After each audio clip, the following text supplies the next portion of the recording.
ಇಂದು ಆಶ್ವೀಜ ಮಾಸದ ಶರನ್ನವರಾತ್ರಿ ಹಬ್ಬದ 3ನೇ ದಿನ. ವೀಕ್ಷಕರೆಲ್ಲರಿಗೂ ನವರಾತ್ರಿ ಹಬ್ಬದ ಹಾಗೂ ದಸರಾ ಹಬ್ಬದ ಹಾರ್ದಿಕ ಶುಭಾಶಯಗಳು.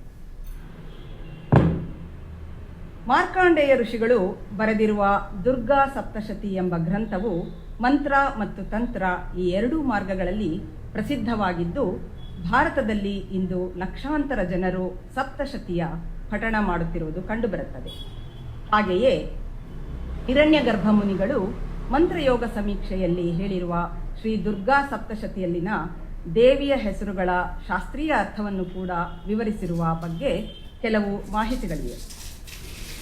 ನವದುರ್ಗೆಯರಲ್ಲಿನ 9 ವಿವಿಧ ಶಕ್ತಿ ಸ್ವರೂಪಗಳಲ್ಲಿ ಮೊದಲನೇ ಅವತಾರ ಶೈಲಪುತ್ರಿಯದು, 2ನೇ ಅವತಾರ ಬ್ರಹ್ಮಚಾರಿಣಿಯಾದರೆ ನವರಾತ್ರಿಯ 3ನೇ ದಿನವಾದ ಇಂದು ದುರ್ಗೆಯನ್ನು ಚಂದ್ರಘಂಟಾದೇವಿ ಎನ್ನುವ ನಾಮದಿಂದ ಆರಾಧಿಸುತ್ತಾರೆ. ಚಂದ್ರಘಂಟಾಯಾಂ ಯಸ್ಯಾ ಸಾ ಚಂದ್ರಘಂಟಾ ಆಹ್ಲಾದಯತಿ ಇತಿ ಚಂದ್ರಃ ಎಂಬ ಉಕ್ತಿ ಇದೆ. ಅಂದರೆ ಆಹ್ಲಾದಕಾರಕ ಚಂದ್ರನು ಯಾವ ದ್ವಾರದಲ್ಲಿರುವ ಗಂಟೆಯಲ್ಲಿ ಸ್ಥಿರವಾಗಿರುತ್ತಾನೋ ಅಲ್ಲಿ ಚಂದ್ರಘಂಟಾದೇವಿಯು ನೆಲೆಸಿರುತ್ತಾಳೆ ಎಂಬಂತೆ. ಆಹ್ಲಾದವೆಂದರೆ ಮಮತೆ, ಕ್ಷಮಾಶೀಲತೆ ಮತ್ತು ವಾತ್ಸಲ್ಯ ಈ 3 ಗುಣಗಳ ಸಮ್ಮಿಲತಾ ಸ್ಥಿತಿ ಎಂದು ವಿಶ್ಲೇಷಿಸಲಾಗಿದೆ. ಇವಳ ಈ ಸ್ವರೂಪವು ಪರಮಶಾಂತಿದಾಯಕ ಮತ್ತು ಶ್ರೇಯಸ್ಕರವಾಗಿದೆ. ಇವಳ ಮಸ್ತಕದಲ್ಲಿ ಗಂಟೆಯ ಆಕಾರದ ಅರ್ಧಚಂದ್ರನಿದ್ದಾನೆ. ಇದರಿಂದಲೇ ಇವಳನ್ನು ಚಂದ್ರಘಂಟಾದೇವಿ ಎಂದು ಕರೆಯಲಾಗುತ್ತದೆ. ನವದುರ್ಗೆಯರಲ್ಲಿ 3ನೇ ದಿನವಾದ ಇಂದು ಆರಾಧಿಸುವ ಶಕ್ತಿ ಸ್ವರೂಪಿಣಿ ಚಂದ್ರಘಂಟಾದೇವಿಯ ಒಂದು ಶ್ಲೋಕವನ್ನು ಈಗ ಗೀತಾ ಅವರ ಧ್ವನಿಯಲ್ಲಿ ಕೇಳೋಣ.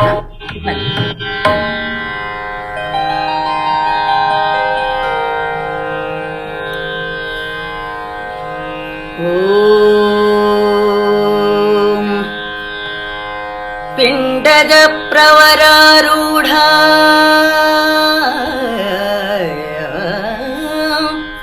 ಪಿಂಡಜ ಪ್ರವರಾರೂಢ ಚಂದ್ರಕೋಪಾಸ್ತ್ರಕೈರ್ಯುತ ಪಿಂಡಜ ಪ್ರವರಾರೂಢ ಚಂದ್ರಕೋಪಾಸ್ತ್ರಕೈರ್ಯುತ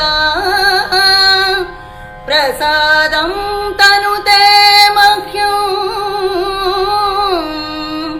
ಪ್ರಸಾದಂ ತನುತೆ ಮಹ್ಯಂ ಚಂದ್ರಘಂಟೇತಿ ವಿಶ್ರುತ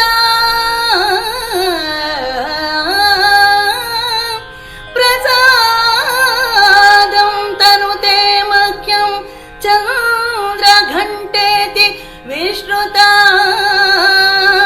ಚಂದ್ರಘಂಟೇತಿ ವಿಶ್ರುತ ಚಂದ್ರಘಂಟೇತಿ ವಿಶ್ರುತ